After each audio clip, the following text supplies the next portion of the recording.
अभी हम थोड़ा पहले पंचांग देख लेते हैं। सबके पास पंचांग है? ओपन करो पंचांग, हर टेबल पे वो वहाँ पे पंचांग निकालो, पूरा पंचांग समझाओ। आओ इधर, आओ इधर। तुमको सिखा रहा ना मैं इतने सालों से, तो तुमको पूरा पंचांग कैसे देखते बताते हैं। इधर आओ, पंचांग देखो। उसको नहीं आता सर पंचांग देखने, मोबाइल से देखते। मोबाइल से देखना ना, अपने को इससे देखना होगा बेटा। हाँ तो तुमको सिखाऊंगा तो तुमको समझेगा। सर 25-26 का अच्छा है। नहीं 25-26 का, 26-27। 26-27 हाँ 26-27 निकालो। तो ये हम लोगों ने, आप अपना पंचांग निकालो। अभी जो पंचांग आपके पास में होगा वो 17 तारीख से 31 तारीख वाला होगा। इधर से आना, 17 से 31 वाला होगा, बराबर। निकालो, यहाँ हम सबको दिखेगा, रिकॉर्डिंग होगी तो कि कैसे पढ़ाते आप। निकाल ली, ये पक्ष आ गया आपका 17 तारीख। चंद्र दर्शन अधिक मास पुरुषोत्तम मास महात्म श्रम लिखा हुआ, देखो बराबर है। 17, 18 ये बीत चुका है ना, अभी ये बीत चुका। अभी हमारा कौन सा है यहाँ पर? 24 तारीख निकालो। 24 तारीख इधर आओ, यहाँ पे तनिषा इधर आ जाओ। वहाँ पे लिखा देखो, सर्वा सिद्धियोग लिखा होगा, बराबर है। चेक करो, सर्वा सिद्धियोग कब है? हाँ 24 तारीख का। हाँ इसके बाद रोहिणी रवि लिखा हुआ, बराबर है। इधर लो तनिषा, इधर लो, इधर यहाँ सामने खड़े रहो। अरे ऐसा नहीं करना, तुमको आता है जैसा तुम कर रहे हो, तुम कैसा थोड़ी अपन है ना। मुझे ये बताना है तुमको कि जो एकादशी आ रही है अभी 26-27 वाली, उसका समय बताओ बोले क्या है? एकादशी 26 की कि 27 की? 26 लिखा हुआ है ना? हाँ वही 27 है क्या 26 है? कब का है? 27 तारीख को एकादशी आ रही, बुधवार को। कितने बजे तक है वो? 6:22 तक है ना? 21 लिखा है। अच्छा, जब तक के रहते तब तक के डेट। 27 तारीख को 6:21 तक लिखा हुआ है, बराबर है। और 27 तारीख को सूर्योदय कितने बजे का है? हाँ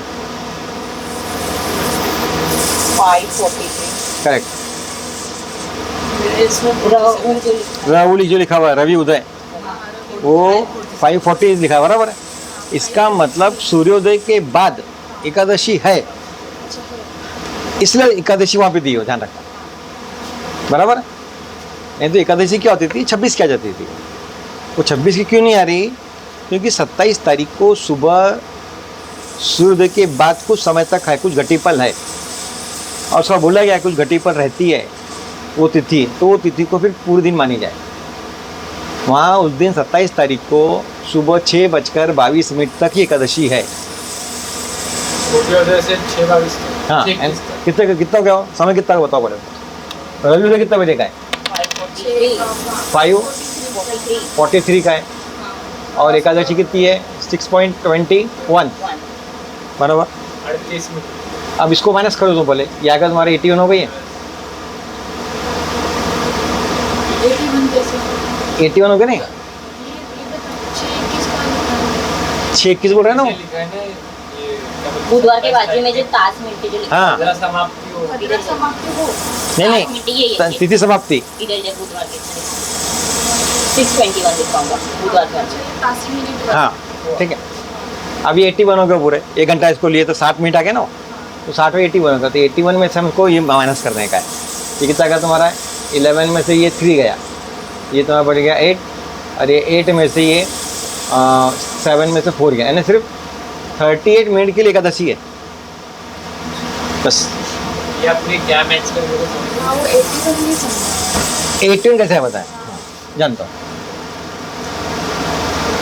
अभी अब 6 बज रहे हैं यहाँ पे, तो मैंने 1 घंटा इससे ले लिया। यहाँ पर 1 घंटा कितने मिनट हो गए? 60 मिनट हो गए, तो 60 में इसको दे दिया मैंने।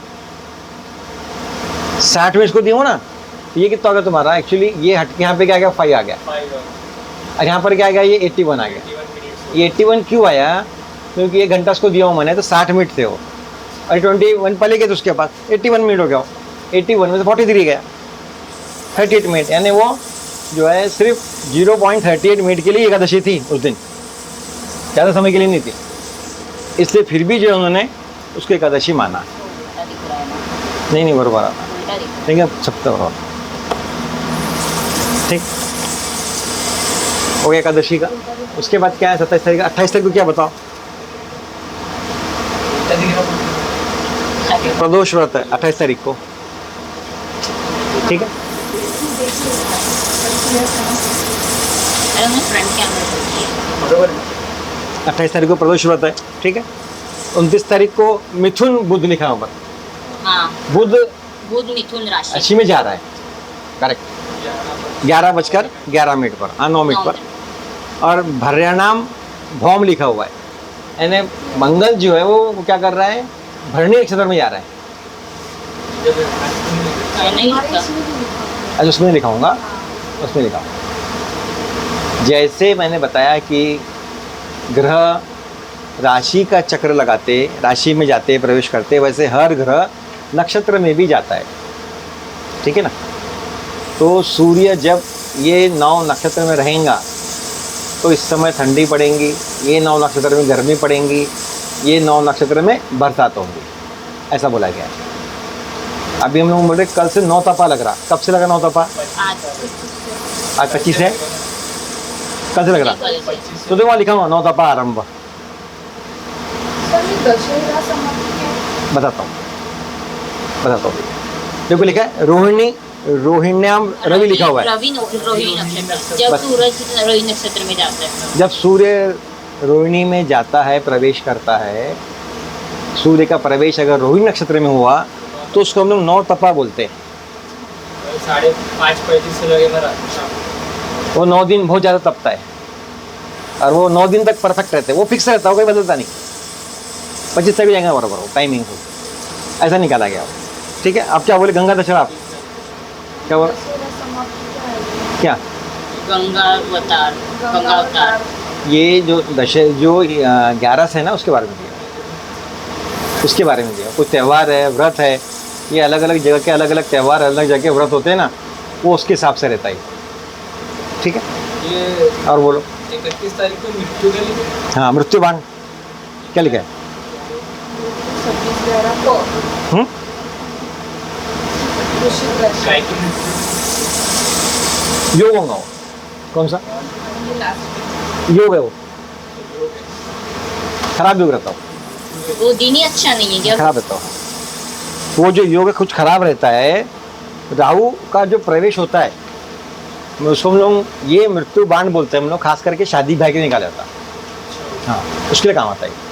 ये हमारे पंचांग में नहीं दिया हुआ है, लेकिन ये देखो, ये पंचांग है ना वाला, इस पंचांग में पूरे के पूरे दोष दिए हुए हैं कि कौन कौन से दोष शादी ब्याह के लिए होते हैं। वो पूरे जो दोष है वो कैसे निकाले जाते हैं, इसमें पूरा दिया विधिवत पूरा कि कैसे विधि से निकालना है। पूरे जो दोष है ना, इसे मेंशन किए हुए। हम क्या है, अब देखो ये लिखा हुआ है चंद्रमा कौन कौन सा नक्षत्र जा रहा है, लिखा है यहाँ पर। चंद्रमा हर रोज कौन कौन से नक्षत्र में प्रवेश हो रहा है, ये लिखा है यहाँ पर। ये आपके पास कौन सा राजस्थान को? हाँ, ये जो है ये राजस्थान का पंचांग है, और ये बहुत डिटेल में रहता है इसके अंदर में, और हर दोषों के बारे में इसमें बता दिया है। देखिए अब यहाँ पर ही दिया हुआ है, ये लिखा हुआ है विवाह मुहूर्त में 10 दोषों का संक्षिप्त वर्णन। हम जो भी किसी का भी शादी ब्याह निकालते हैं, मुहूर्त निकालते हैं, तो उसमें 10 प्रकार के दोष निकालते हैं। वो कौन कौन से दोष है? लता दोष, पाद दोष, युति दोष, वेद जामित्र दोष, बाण ज्ञान दोष, एकरला दोष, उपग्रह दोष, क्रांति साम्य दोष और दग्धा तिथि दोष। तो तुम वही जो बोल रहे हो ना मृत्यु वगैरह, वो सब इस दोष में निकल जाते हो। इसलिए उस दिन जो है वो दोष है, तो उन्होंने वहाँ पे वो मना किया हुआ है। ठीक है, ऐसा। और कुछ उसमें राहु जो है मघा नक्षत्र जा रहा था, वहाँ लिखा है वहाँ पर। शुक्र जो है कि 31 तारीख को देखो लिखा है, क्या मिला क्या? ये हमारे पास उसमें नहीं हो, यहाँ लिखा है, इस पंचांग में लिखा रहता है। शुक्र जो है ये शतभिका नक्षत्र में जा रहा है, राहु जो है ये मघा में जा रहा है, यहाँ भी लिखा है देखो। शुक्र पुनर्वसु में, शतविका में राहु जा रहा, मघा नक्षत्र में केतु जा रहा 31 तारीख को। इसलिए 31 तारीख को मृत्युकाल लगा, जो तुम बोल रहे हो ना मृत्युकाल, इसलिए लगाया कि उस दिन जो है तीन तीन ग्रहों का जो है नक्षत्र प्रवेश हो रहा अलग अलग तरीके से, ऐसा लगाया। ठीक, ये जो अपना पंचांग होता है ना, पंचांग को तुमको देखना अच्छे से, याद रखना। पंचांग जो हमको पूरा की पूरा समझ में आना चाहिए कि पंचांग में, ये तो हम लोग ज्योतिष बड़े बड़े बन जाते और हमको विवाह का मुहूर्त निकालना आता ही नहीं। हाँ, ऐसे बहुत लोग हैं कि जो बहुत बड़े बड़े ज्योतिष है, उनको बोले वो मुहूर्त निकालो, तो मुहूर्त समझता नहीं उनको। अरे तुम अगर मुहूर्त, हर काम अगर अच्छे मुहूर्त में करोगे, बराबर मुहूर्त में शादी ब्याह होंगे, तो बाकी चीज़ तकलीफ ही नहीं होंगी। मुहूर्त से निकाला था, वास्तु का मुहूर्त निकालो, शादी का मुहूर्त निकालो, संस्कार होते हैं हमारे, उसके मुहूर्त निकाले जाते हैं, वो मुहूर्तों से वो बराबर वो चलते हैं। तो फॉलो कौन सा करना चाहिए, महाराष्ट्र वाला कि राजस्थान? नहीं, पंचांग तो एक ही रहता है, पंचांग में से कोई गलत नहीं रहता। पंचांग में पूरे मुहूर्त एक समान निकाले जाते हैं। जो जहाँ पे जिसको जो जहाँ रहता है उसको वो फॉलो, पंचांग को फॉलो करना।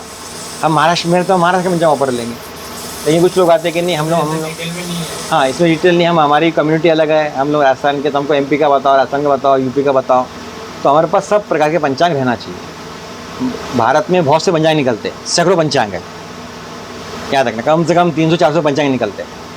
तो हम सब पंचांग तो हम ले नहीं सकते, लेकिन कॉमन जो पंचांग हमारा जो ऐप है, हिंदू कैलेंडर है हमारा, एसो सेज है हमारा, डायरेक्ट पंचांग है, उससे बहुत लोगों को देखना आता है। लेकिन वो जो है वो बनता कैसे, वो ऐप में बना कैसे, हमको मालूम होना चाहिए। इनसे बनता है सिर्फ पूरा वो। और ऐप चला नहीं चला, गलत हो ऐप में तो कुछ गलत डाल दिया, लेकिन ये तो तुरंत खोल के तुमको मालूम पड़ जाएगा ये क्या होगा करके, है ना। 31 तारीख को हमारा ये जो पक्ष है वो खत्म हो जाएगा, बराबर। 31 तारीख को पक्ष खत्म हो रहा ना, फिर बराबर आखिरी में 31 तारीख को पूर्णिमा है उस दिन। 31 को क्या है, पूर्णिमा है क्या, क्या लगा बताओ? हाँ, नहीं है, मृत्यु योग है वो जो तुम बोल रहे हो, हाँ, मृत्यु योग। 31 को पूर्णिमा है ना, क्या लिखा नहीं हमारे? सब लिखा रहता। तिथि में जाओ, ये देखो, ये ऐसा जाना है यहाँ पे, कहाँ लिखा है 31 का है, ये लिखा है ऐसा यहाँ पर आने का, ये देखो यहाँ लिखा है, क्या लिखा है 15, तो 15 यानी पूर्णिमा, 30 यानी अमावस्या, ठीक है, मिल गया 15 हो। तो उसके आगे क्या है, वो वहाँ पे वार लिखा हुआ है, वो घट्टी पल ऐसा लिखा था ना, घंटा तास मिनट लिखा हुआ पूरा के पूरा, वो उसके हिसाब से बताया हुआ है पंचांग का। पंचांग के जो 5 अंग है वो हमको, पंचांग के 5 अंग और हवा कड़ा चक्र, ये हमको बहुत अच्छे से समझ में आना चाहिए। और पंचांग की रिस्पेक्ट होना चाहिए। पंचांग जो है इसकी, इसको यहीं पर रख दिए, ऐसा नहीं करना। पंचांग को पूजना चाहिए, पैरों में नहीं आना चाहिए, इसको मस्तक से लाकर खाना चाहिए अपन में, क्योंकि ये कितना बड़ा कैलकुलेशन नहीं है। पहले हजारों साल लोगों ने पहले भी ऐसे बना के रखा, आज भी वो पूरा चल रहा पंचांग, और हम बड़े खुश नसीब हमको पंचांग मिल रहा। नहीं तो लोगों को पहले पंचांग नहीं मिलता था, किसी को समझता नहीं तिथि क्या है, और सिर्फ जो है मंदिरों लोगों को मालूम पड़ता, वहाँ लिख देते थे तिथि है, लोग बोलते हाँ वहाँ जाके देख लो कितनी तिथि है, कौन सी क्या करें। हम तो पंचांग देख रहे हैं, इतने खुश नसीब है। बहुत लोगों को पंचांग पकड़ना नहीं आता, देखना नहीं आता, हमको अधिकार मिला उसका पकड़ने का, देखने का, समझने का। इसके जो भी पन्ने होते हैं, जैसे कोई पन्ना खोले ऐसा और यहाँ पे हाथ रख दिए, ऐसा उंगली रख दिया पन्ने, ये तो ये क्या है मुझे मालूम होना चाहिए। ये जो है अल्मोड़ा का सूर्य पुस्तक है। कोई भी अगर वर्ड है इसके अंदर में, जब तक तुमको समझेगा नहीं पंचांग कैसे, घर में जाने के बाद कभी कभी हम लोग व्हाट्सअप खोलते ना, तो इसमें तो कुछ भी अगर आ गया, कोई भी अगर पेज है जिस पेज पे कुछ भी लिखा हुआ है, ये हर पेज पे जो लिखा हुआ है हमको हर चीज़ का मतलब मालूम होना चाहिए क्या लिखा करके। जैसे किताबें रहती हैं हमारी पढ़ने की, हमको समझता ना किताबें कैसी है, तो पंचांग के हर पेज पर घर जाने के बाद उसका हर पेज देखा करो, एक एक पेज मेरे से समझा करो। मैंने पिछले बार चालू भी किया था कि हम लोग कहाँ तक आ गए थे, हम लोग आ गए थे आर्द्रा नक्षत्र, बराबर है। आर्द्रा निकालो, आर्द्रा प्रवेश, आर्द्रा यानी क्या, बरसात। मुझे 2-4 दिन पहले लोगों ने पूछा कि आर्द्रा प्रवेश कब है, यानी बरसात कब से लग रही है। 7 जून को लग जाती है, आपको मालूम है, मानसून आ जाता हमारे। लेकिन कुछ लोग जो है गाँवों के अंदर में अभी भी ऐसी छोटी छोटी पूजन करते और बता देते कि इस साल ये पीक ज़्यादा आएगा, इस साल ये पीक कम होगा, बराबर कि नहीं, ये कपास की धान अच्छी आएंगी। खामगांव में खामगाव के आसपास ही खामगाव में एक भांडवलची भविष्यवाणी म्हणतात मराठीमध्ये, वो बताते पूरे की पूरा। अब उनकी भविष्यवाणी होती थी, अक्षय तृतीया के आसपास कभी होती है वो, और वो हमेशा बताते थे कि इस साल ये पीक ऐसा होगा। और इसमें पूरा पीक, पंचांग क्या है, पंचांग किसके लिए बनाए गए मालूम है क्या तुमको? किसानों के लिए।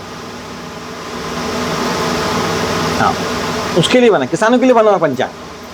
क्योंकि किसान लोग जाके पूछते थे कि मैंने वो धान कब लगाना है, काटना है। हाँ, वो क्या करते थे, पूरा की पूरा जो अनाज है, पूरा खेती बाड़ी जो है ये पूरा सूर्य चंद्र के नक्शे पे चलती है, उसके हिसाब से वो उनको वो पूछा जाता था। वैसे पंचांग निकाल बनाते थे। एक हिंदी साहित्य में दो बड़े साहित्यकार हुए जिनका नाम रहा घाघ और भट्टरी।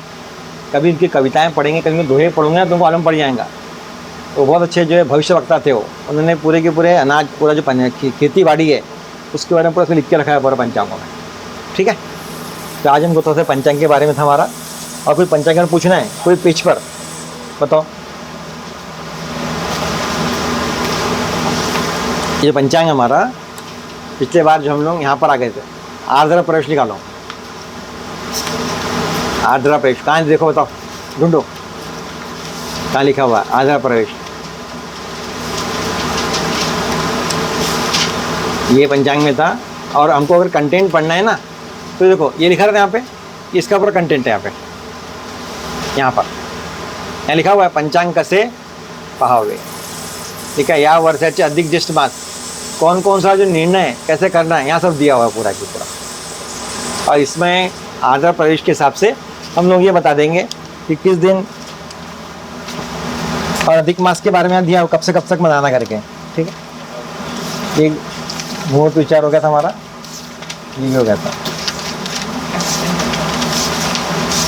हर पंचांगों में आर्द्रा प्रवेश का दिया हुआ रहता है, वो आर्द्रा प्रवेश से हम लोग उसे निकाल देंगे। ठीक है, अभी अगले बार से हम लोग जो है पेज नंबर 20 निकालो, हमारा 20 पेज नंबर निकालो।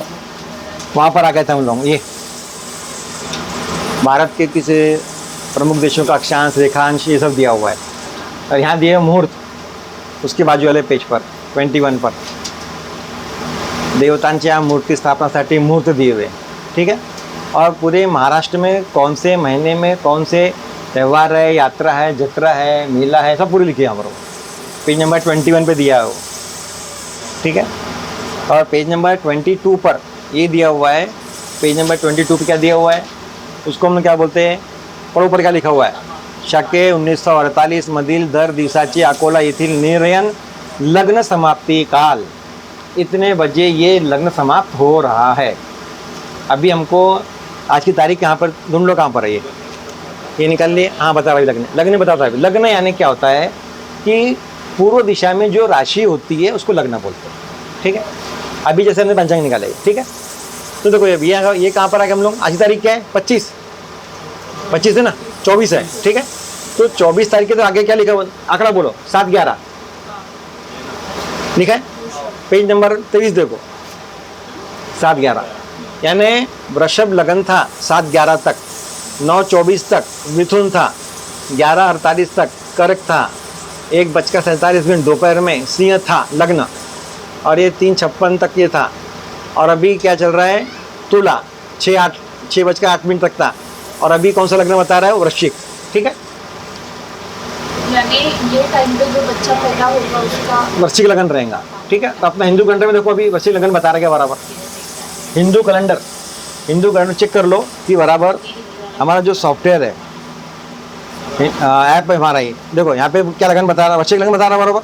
8 नंबर बता दो, 8 बता रहा हूँ बराबर। पहले के लोग क्या करते थे, उनके पास थोड़ी ऐसी ऐप रहता था। हमने हाथ से बने कागज वो पत्रिका बात है हम लोग। अब समझ गए कैसे हाथ से बनता है। हाँ, ये लग्न मिल गया तुमको, पर पीछे में क्या मिलेगा, ग्रह मिलेंगे। ग्रह मिल जाए। हाँ, इसके इतने साल के वंश संभाल गए अपने पंचांग। उसको पंचांग, ये समझेगा तुमको, नहीं समझा? ये समझ में आया कि बच्चा इस समय पैदा होगा तो वो राशि तो वृश्चिक लगन रहेगा। तो अभी ऐप में कौन सा लगन बता रहा है, ऐप में खोलना पत्रिका, कुंडली देखो। हाँ, देखो इधर देखो, कुंडली में देखो क्या बता, 8 बता रहा ना पहले। कुंडली जब बन रही है तो कुंडली में यहाँ पर, यहाँ ये देखो ऐसा 8 बता रही है, ठीक है ना। ये 8 क्यों बता रहा है कि वृश्चिक है भी कुंडली सही लग्नेश लग्नी पहले भाव में कौन सी राशि रहेगी वो लेकर वो, हाँ वो बताता है ये पूरा, उसका चार्ट है पूरा, ये पूरे साल भर का रहता है, पूरे साल भर का ही, ये हर साल का रहता है। हर साल का, रोज का, डेली का रहता है, कितना है, ठीक। जरा पीछे रहते, नीचे स्पष्ट रहते हो, पीछे रहते हो, आखिरी में रहते हैं यहाँ पे, ये रहे, हाँ ठीक। ये 2 नंबर और इसके बाद में पेज नंबर 28 पे दिया हुआ है गुरु गोचर गुरुचे फल 6 दिसंबर 2025 से 1 जून 2026 तक, ऐसा है। और 1 जून के बाद 2 जून को गुरु बदल रहा है, बराबर है। तो कौन सी राशि को कौन सा गुरु कैसा हो रहा है, मिथुन राशि में था, अभी कर्क राशि में जा रहा है, ठीक है। तो तुम्हारी राशि क्या है मैडम? हमारा राशि क्या है? तुला तुला। तो यहाँ तुला राशि वाले क्या लिखा हुआ है? सौख्यदायक, बराबर है, लिखा है, अच्छा है, सुखदायक, सुख मिलेगा उनको। आपकी राशि क्या है मम्मी जी? मेष। तो मेष को क्या लिखा हुआ है? क्लेशप्रद लिखा हुआ है। तुम्हारी राशि क्या है? मीन। मीन के क्या? भय कारक, डर रहेगा, गुरु खराब होगा इसका। ऐसा कैसे बता रहा? अब देखो बता रहा मैं। तुम्हारी राशि क्या है? मीन मीन है। अभी है कहाँ पर? 4 पर जा रहा, कर्क पे गया, तो कर्क से मीन की, कर्क से कौन सा है तुम्हारा? मीन है क्या? अच्छा 12 नंबर, द्रवनाशक बता रहा। ये 1 जून तक है ना, लेकिन नहीं नहीं, हाँ वो नहीं, 1 जून से चालू हो रहा हूँ। ये दिसंबर से हुआ ना।